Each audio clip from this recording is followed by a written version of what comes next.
We tend to underestimate the fact that Africa is the world's driest continent.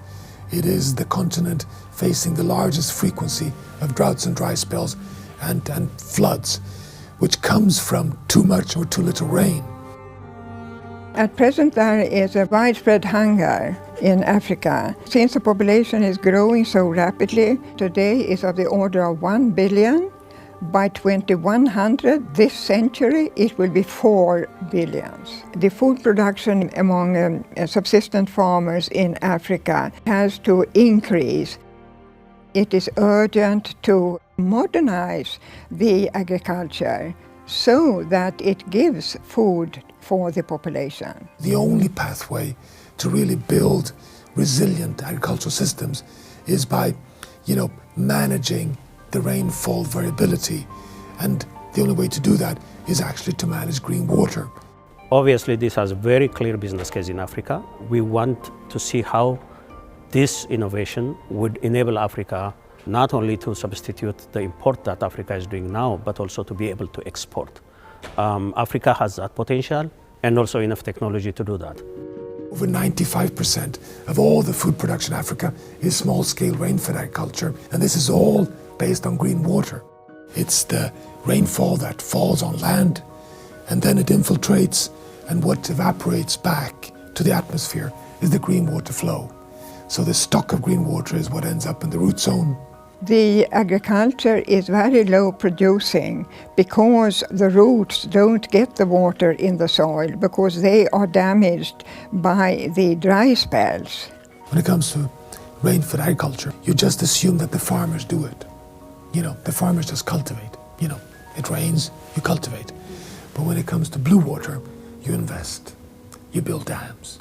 You have engineers. You do real kind of big infrastructure investments. And now is the time to really put the big investments where the bulk of the water is and where the enormous untapped potential is, which is innovations in green water. The solution is soil management in order that the rain can enter the root zone and doesn't just run off. And the other one is to harvest rainfall so that they can use that for irrigation during the dry spells. There's so much knowledge on how to do green water solutions in practice that would enable small-scale farmers to go much further in raising yields. It's the decades of experience in water harvesting technologies, often coming actually from India, which have been tested and developed in Africa. Small-scale dams collecting local runoff that can be used in green water management systems as supplementary irrigation. You have systems of conservation tillage. You simply just open the soil and enable rainfall to infiltrate, creating green water in the soil, which gives more water to the plants. You have soil and water conservation systems that are tremendously effective in terracing and locking rainfall exactly where you want it in the farmer's field. So the solutions are there. For Africa, we need a comprehensive approach. Everything from the technology, the innovation, to the financing mechanism, and also an enabling environment at political level that would support this.